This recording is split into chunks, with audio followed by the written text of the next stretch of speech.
Friends, welcome to SS Classes. SS Class লৈ তোমালোকক স্বাগতম জনাইছো। আমি ক্লাস 10 জেনারেল ম্যাথছৰ এক্সাৰসাইজ 3.1 ৰ বিষয়ে আলোচনা কৰি আছিলো। ইয়াৰ আগতে আমি কোৱেশ্চন নম্বৰ 1 ৰ বিষয়ে আলোচনা কৰিলো আৰু ৰৈখিক সমীকৰণৰ বিষয়ে আমি যিখিনি কথা জানিবলগীয়া আছিল সেইখিনি বিষয়ে আমি অলপ আলোচনা কৰিছিলো। যদি তোমালোকে সেই ভিডিঅ'খিনি চোৱা নাই তেতিয়াহ'লে তোমালোকে আগতে প্ৰথম ভিডিঅ'খন চাই ল'বা য'ত আমি কোৱেশ্চন নম্বৰ 1 ডিসকাস কৰিছিলো। তাৰ পিছতহে তোমালোকে আজি কোৱেশ্চনটো কৰিবলৈ সক্ষম হ'বা। আগৰ কথাখিনি জানি লোৱাটো খুব দৰকাৰ। ওকে, আজি আমি কোৱেশ্চন নম্বৰ 2 বিষয়ে আলোচনা কৰিম। কোৱেশ্চন নম্বৰ 2 কি কৈছে চাওঁ বলা। কোৱেশ্চন নম্বৰ 2 কৈছে কি এটা ক্ৰিকেট দলৰ প্ৰশিক্ষকে 3খন বেট আৰু 6টা বল কিনে 3000 টকাত। এটা ক্ৰিকেট দলৰ প্ৰশিক্ষকে 3খন বেট কিনে আৰু 6টা বল কিনে কিমান টকাত? 3900 টকাত। পিছত তেওঁ 1300 টকাত 1300 টকাত একে ধৰণৰ এখন বেট, কেইখন বেট? এখন বেট আৰু 3টা বল কিনে কিমান টকাত? 1300 টকাত। প্ৰথমে ইয়াত কি কৈছে? ইয়াত দুটা সিচুৱেশন দিয়া আছে মানে দুটা সিচুৱেশন দিয়া আছে। কি সিচুৱেশন দিয়া আছে ইয়াতে? প্ৰথমে কেইটা বেট কিনিছিলে? 3খন বেট। 3খন বেট আৰু 6খন বল। 6টা বল, সৰি। 3খন বেট আৰু 6টা বল। 3খন বেট আৰু 6টা বল। ইয়াত কিহৰ কথা পাতি আছে? টকাৰ পিছত টকা 3900 টকা। এইখিনিতো বল হে হয়। এইখিনিৰ লগত কি কৰিব লাগিব? যদি আমি বেটৰ দাম যদি ইয়াত পূৰণ কৰি দিও, এটা বেটৰ দাম আৰু এটা বলৰ দাম যদি আমি ইয়াত পূৰণ কৰি দিও, তেতিয়া দাম বুলি কোৱাৰ লগে লগে কি আহিব? এইখিনি টকালৈ পৰিৱৰ্তন হ'ব, নহয় জানো? বেট বুলি ক'লে আমি ইয়াত কি বুজিব? এটা বেট আছে, বেটটো টকা নহয়। যেতিয়া আমি বেটৰ কি বুলি কম? দাম বুলি কম, কষ্ট। যেতিয়া আমি কষ্টৰ বিষয়ে কথা পাতিম তেতিয়ালে কি বুজাব? টকা বুজাব, নহয় জানো? যে এটা বেটৰ দাম আছে 100 rupees। এতিয়া ইয়াত কথাটো কি আহিব? ৰুপিসত আহিব। ইয়াত আমাৰ কিমান টকা খৰচ কৰিছে বুলি কৈছে? তেওঁ 3900 টকা। 3900 টকা খৰচ কৰিছে এই কিহত? 3খন বেট কিনিবলৈ আৰু 6টা বল কিনিবলৈ কাৰণে। গতিকে এটা বলৰ নিশ্চয় কিবা এটা দাম থাকিব। বলৰ কি থাকিব? দাম থাকিব আৰু বেটৰো কি থাকিব? দাম থাকিব, কষ্ট থাকিব, নহয় জানো? তো বেটৰ দাম আৰু বলৰ দাম বেলেগ বেলেগ হ'ব পাৰে। এই যে দাম আছে সেই দামটো বুজাবৰ কাৰণে আমি কি ব্যৱহাৰ কৰিব লাগিব? চলক ব্যৱহাৰ কৰিব লাগিব। কিয় চলক ব্যৱহাৰ কৰিম? কাৰণ বেটৰ দাম আৰু বলৰ দাম বেলেগ বেলেগ হয় আৰু ভিন্ন হ'ব পাৰে। ইয়াত এই প্ৰথম সিচুৱেশনত আমাৰ যিমান টকা ব্যৱহাৰ কৰিছিলে, সেকেন্ড টাইমত কি কৈছিলে? একে ধৰণৰ বেট বুলি কৈছে। একে ধৰণৰ বেট আৰু একে ধৰণৰ বল। ইয়াত মাত্ৰ কোৱান্টিটিবোৰহে বেলেগ বেলেগ হৈছে। ইয়াত এখন বেট কিনিছিলে, প্ৰথম সিচুৱেশনত 3খন বেট কিনিছিলে। প্ৰথম সিচুৱেশনত 6টা বল কিনিছিলে, সেকেন্ড সিচুৱেশনত 3টা বল কিনিছিলে। কিন্তু কেনেকুৱা বল? বেলেগ বেলেগ নহয়, একেখন টাইপৰে বেট হয়। মানে যদি বেটটোৰ দাম সে 100 rupees আছিলে তেন্তে এতিয়াও কিমান হ'ব? 100 rupees হ'ব। কিন্তু এটা বেটৰ দাম যদি 100 হয়, এটা বেটৰ দাম যদি 100 হয়, তুমি যদি 5টা বেট কিনা বা ইয়াত কি বলে 3খন বেট কিনা, তে 3খন বেটত কিমান হ'ব? 3 into 100 হ'ব, তাৰ ইকুৱেল টু রুপিসত কিমান হ'ব? টোটাল 300 rupees হ'ব, নহয় জানো? এখন বেটৰ দাম যদি 100 হয় তেতিয়াহ'লে 3খন বেট কিনিলে 300 হ'ব। যদি 5খন বেট কিনা 500 হ'ব। এখন বেট কিনিলে কিমান হ'ব? 100 হ'ব, নহয় জানো? গতিকে দামটো যিমান হ'ব, এটা বেটৰ দাম যিমান হ'ব তাৰ লগত যিমানটা কিনা হ'ল সেইমানটো মাল্টিপ্লাই কৰিলে আমি কি পাম? মুঠতে কিমান টকা খৰচ হ'ব সেই বস্তুটো কিনোতে সেইখিনি আমি মান পাই যাম। তো ইয়াত আমাৰ কি হৈছে? বেট আৰু যি বল আছে সেইখিনিৰ দাম আমি জানিব লাগিব। সেই দামখিনি ইয়াত আমি কেনেকৈ ধৰি লওঁ? x আৰু y ৰ পৰা। x আৰু y হিচাপে ধৰি লম যে এখন বেটৰ দাম x টকা আৰু এখন বলৰ দাম y টকা। ওকে, কাৰণ আমি দাম নাজানিলে আমি ইয়াত টকা লৈ কনভাৰ্ট কৰিব নোৱাৰিম। কাৰণ ইয়াত মানুহজনে প্ৰশিক্ষকে কি কৰিছিলে? প্ৰথম কেছত 3900 টকা খৰচ কৰিছিলে। 3900 টকা খৰচ কৰি কি কৰিলে? 3খন বেট কিনিলে আৰু 6টা বল কিনিলে। গতিকে 3খন বেটত কিবা এটা দাম দিলে আৰু 6খন বলৰ কাৰণে কিবা এটা টকা খৰচ কৰিলে। 2খন টকা খৰচ কৰি তেওঁ কিমান টকা খৰচ কৰিলে? মুঠতে 3900 টকা। এইটো কি হ'ব? বেটৰ কাৰণে। আৰু এইটো কিহৰ কাৰণে হয়? বলৰ কাৰণে। বেটৰ কাৰণে কিমান খৰচ কৰিলে আমি নাজানো, কিন্তু কিমানটা বেট কিনিছে? 3খন বেট কিনিছে। এখন বেটৰ দাম যদি গম পাও তেতিয়াহ'লে সেই 3খন বেটৰ দাম আমি কিমান হ'ব? তাৰ লগত 3 পূৰণ কৰি দিম। বল কেইটা কিনিছে আমি জানো ইয়াতে কেইটা বল কিনিছে? 6টা বল কিনিছে। কিন্তু এটা বলৰ দাম কিমান হয় আমি নাজানো। যেতিয়ালৈকে আমি এটা বলৰ দাম নাজানো তেতিয়াহ'লে 6টা বলৰ দাম কিমান হ'ব আমি গম নাপাওঁ। গতিকে আমি ইয়াত কি কৰিব লাগিব, এটা বলৰ দাম আৰু এটা বেটৰ দাম ধৰি ল'ব লাগিব। আৰু দুটা সিচুৱেশ্যনতে কি কৰিছে, একেখিনিয়ে একে ধৰণৰ বেট বল কিনিছে, মাত্ৰ সংখ্যাবোৰহে বেলেগ বেলেগ। ইয়াত 3খন বেট কিনিছিলে, ইয়াত মাত্ৰ এখন বেট কিনিছে। গতিকে যেতিয়া দ্বিতীয় সিচুৱেশ্যনটো আহিব কি হ'ব, এখন বেট আহিব, দামটোতো একেটা আহিব, প্লাস 3খন কি কিনিছে, বল কিনিছে, 3টা বল কিনিছে আৰু এখন বেট কিনিছে। গতিকে ইয়াত দামটো কিমান আহিব, টোটেল মিলি কিমান খৰচ কৰিছে তেওঁ, 1300 rupees। এই দুটা সিচুৱেশ্যনে আমাৰ ইয়াতে আছে। এতিয়া এটা বেটৰ দামনো কিমান আমি নাজানো, নাজানিলে আমি তাক কি বুলি ধৰি ল'ব লাগিব, x। ইয়াত এটা বলৰ দাম নাজানো কাৰণে আমি তাক কি বুলি ধৰি ল'ম, y। ইয়াতো কি আহিব, x, ইয়াতো কি আহিব, y। গতিকে এই দুটা সমীকৰণ যদি আমি সজাই লিখো তেতিয়া কি পাম, 3x, 3 into x, 3x, 3 into কিয় হ'ল, কাৰণ এটা বেটৰ দাম হৈছে x টকা, 3টা বেটৰ দাম কিমান হ'ব, 3 into x। তেনে এটা বেটৰ দাম যদি 100 হয়, তেন্তে 3টা বেটৰ দাম কিমান হ'ব, এটা বেটৰ দাম 100, কিন্তু 3টা বেটৰ দাম কিমান হ'ব, 100 প্লাস 100 প্লাস 100। কাৰণ এইটো এটা বেট, এইটো এটা বেট, এইটো এটা বেট, 3টা বেটৰ কাৰণে কিমান আহিব, 100 100 কে 3বাৰ দিব লাগিব। আৰু একেটাই নাম্বাৰ বাৰে বাৰে প্লাস কৰা মানে 3 into 100 কৰি দিলেই পাম। গতিকে এটা বেটৰ দাম যিমান হ'ব, 3টা বেট কিনিলে তাৰ লগত 3 গুণ কৰি দিব লাগিব। যদি 5টা বেট কিনে তেন্তে 5 into 100 কৰিব লাগিব। ওকে, তো আশা কৰিছো এইখিনি কথা তোমালোকে জানা, সৰুৰ পৰা এইখিনি কৰি আহিছা। ইয়াত 3টা বেটৰ দাম হ'ব 3x টকা, তাৰমানে 3x টকা কি তেওঁ কি কৰিলে, বেটৰ কাৰণে খৰচ কৰিলে, আৰু 6টা বল কিনিবলৈ তেওঁ 6y টকা খৰচ কৰিলে। মুঠতে কিমান টকা খৰচ কৰিছে, 6y টকা প্লাস 3x টকা। কিন্তু আমাৰ প্ৰশ্নত কৈছে কি যে প্ৰথম কেছত কি কৈছে যে 3খন বেট আৰু 6টা বল কিনিলে কিমান টকা, টোটেল খৰচ কৰিলে 3900 টকা। অৰ্থাৎ এই টকাখিনিৰ সমান কিমান হ'ব লাগিব, 3900 টকা। দ্বিতীয় কেছত কি কৈছে, তেওঁ এখন বেট কিনিলে, সেইকাৰণে 1 into x, এটা বেট কিনিলে গতিকে 1 into হ'ল, 3টা বল কিনিলে গতিকে 3 into y হ'ল। y কি হ'ল, y হৈছে এটা বলৰ দাম, এটা বলৰ দাম y টকা, তেন্তে 3টা বলৰ দাম কিমান হ'ব, 3y টকা। গতিকে 3y টকা প্লাস x টকা মিলি কিনি কিমান টকা খৰচ কৰিব লাগিব, তেওঁৰ মতে 1300 টকা বা 1300 rupees। এইটো হৈছে আমাৰ ইয়াৰ কি হ'ব, বিজীয় ভাৱে প্ৰকাশ কৰা হ'ব। কিন্তু ইয়াক আমি কি কৰিব পাৰো, অলপ সজাই লিখিব পাৰো। ওকে, ইয়াত আমি লিখিলো x আৰু y, x আৰু y নো কি হয়, এইখিনি কথা আমি ইয়াতে আগতে লিখিব লাগিব। ধৰা হ'ল ইয়াত আমাৰ কি বস্তু আছে, এখন বেট আছে আৰু বল আছে। গতিকে এখন বেটৰ দাম জানিব লাগিব আৰু এটা বলৰ দাম জানিব লাগিব। ধৰা হ'ল এখন বেটৰ দাম, যেতিয়ালৈকে আমি এখন বেটৰ দাম নাজানো তেতিয়ালৈকে আমি 3খন বেটৰ দাম কিমান হ'ব ক'ব নোৱাৰিম। গতিকে এখন বেটৰ দাম আমি কি ধৰি ললো, x টকা, আৰু এটা বলৰ দাম কিমান ধৰি লৈছো আমি, y টকা। প্ৰশ্ন মতে প্ৰথম কি বুলি কৈছে, বা প্ৰথম পৰিস্থিতি,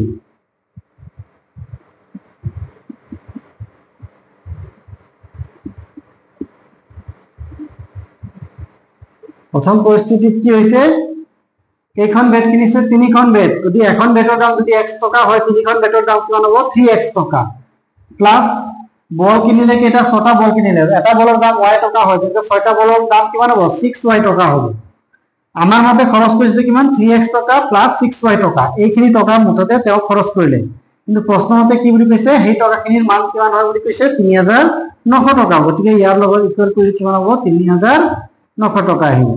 এতিয়া আমি যদি ভালকে চাব যাওঁ, তেন্তে ইয়াতো 3x, ইয়াতো 3 আছে, ইয়াতো 3 আছে, অৰ্থাৎ এইটো 3 কি হয়, গুণিতক হয়, এইটো 3 গুণিতক, এইটো 3 গুণিতক। গতিকে 3 এটা কমন ল'ব পাৰো বা 3 ৰে কেনসেল কৰিব পাৰো। প্ৰত্যেকটো টাৰ্মত যদি 3 ৰে হৰণ কৰি দিওঁ, ইয়াকো 3 ৰে হৰণ কৰা, ইয়াকো 3 ৰে হৰণ কৰা, ইয়াকো 3 ৰে হৰণ কৰা, তেন্তে আমি কি পাম, x পাম, প্লাস 3 ৰে 6 কৰিলে কিমান পাম, 2y পাম, প্লাস ইয়াত কি পাম, 1 আৰু 3 এইখিনি টকা পাম।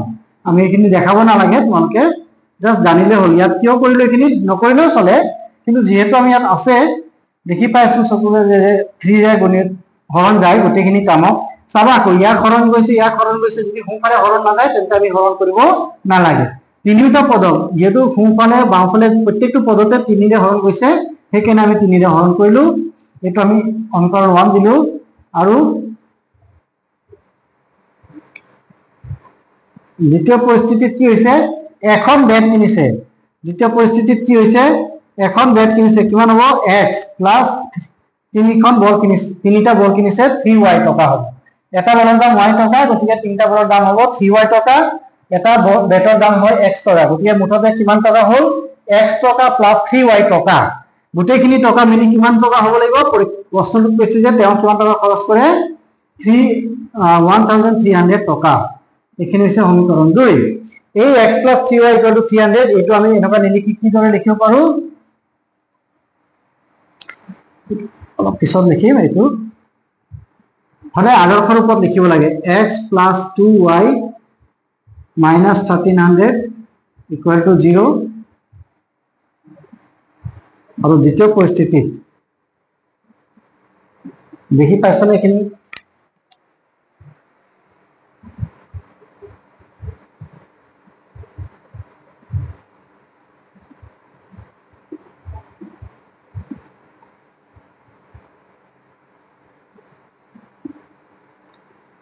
x plus 3y equal to কিমান হ'ব 1300 বা x minus x plus 3y minus 1300 equal to 0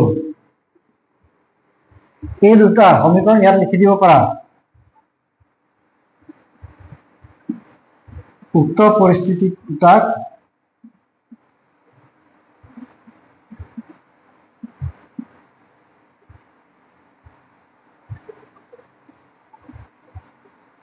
x plus 1 আসলে 2y minus 1300 equal to 0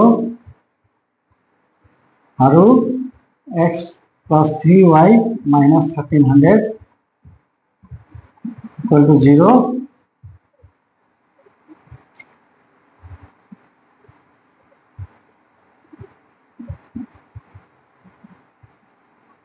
এটা দেখে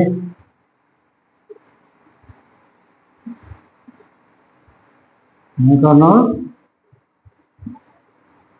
দ্বাৰা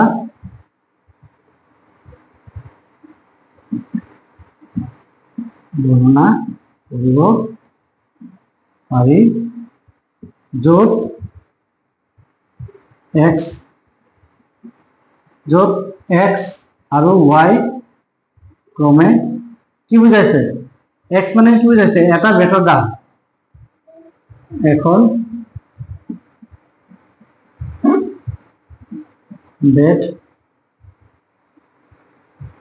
আৰু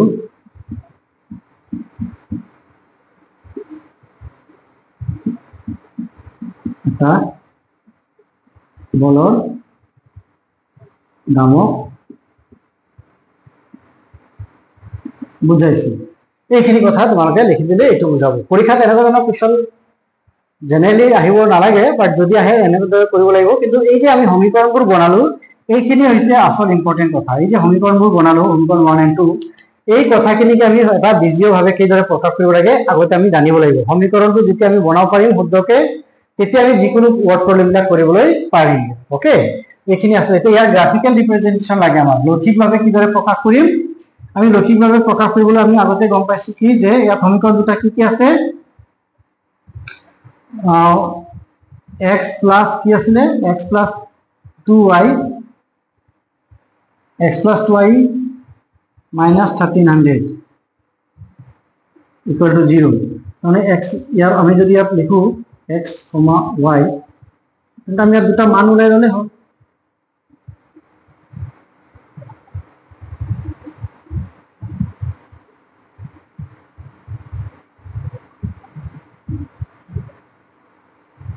y এর মান যদি আমি ইয়াত 500 লিখি x এর মান কিমান হ'ব x তো মানটো লবৰ কাৰণে y এর মান যিকোনো বহাব লাগিব আমি যদি ইয়াত y এর মান যদি 500 বহাই দিও তেন্তে x এর মান কিমান আহিব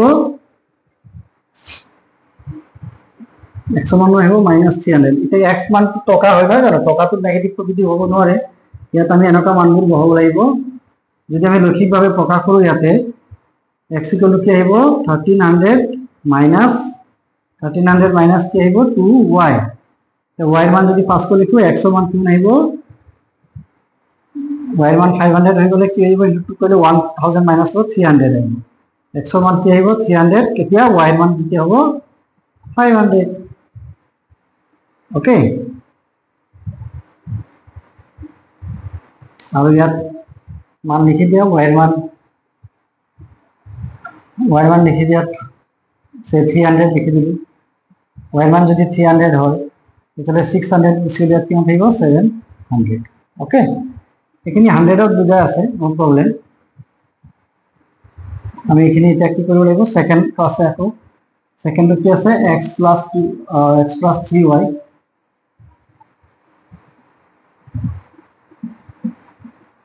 মাইনাস কি আছে 1300 0 ইয়াৰ কাৰণে আমি যদি লিখো দুটা মান কি পাম x, y এদৰে কি দৰে গ্ৰাফ বনোৱা হয় তোমালোকে ক্লাস 9 ত শিকি আইছা সেইকাৰণে মই বিশেষভাৱে কোৱা নাই ইয়াত আমাৰ যি আছে x আৰু y মান দুটা এদৰে লিখি লোৱা হয় আৰু x আৰু y ৰ মানবিলাক ইয়াত বহাই লোৱা হয় যেনে এটো আমি সমীকৰণটো কি লিখিব পাৰো x 1300 টো এফালে যাব 3y টো এফালে গলে মাইনাস হৈ যাব তে y ৰ মান যিকোনো এটা বহাই দিয়া 3 * সে আমি 400 দি দিলো y ৰ মান 400 হলে কি হৈ যাব ইয়াত 1300 ৰ পৰা মাইনাস 1200 হৈ যাব 100 হৈ যাব তাৰমানে y ৰ মান 400 হলে x ৰ মান কিমান আহিব 100 আহিব ইয়াত যদি আমি 300 দি দিও তেতিয়া ইয়াত আমাৰ 900 হল 30 - 100 ইয়াত কি আহিব 400 আহিব এই দুটা আমি মান পাবো ওকে এটা আমি এইখিনি কাম কৰিব লাগিব গ্ৰাফত বুজাই লিখিব লাগিব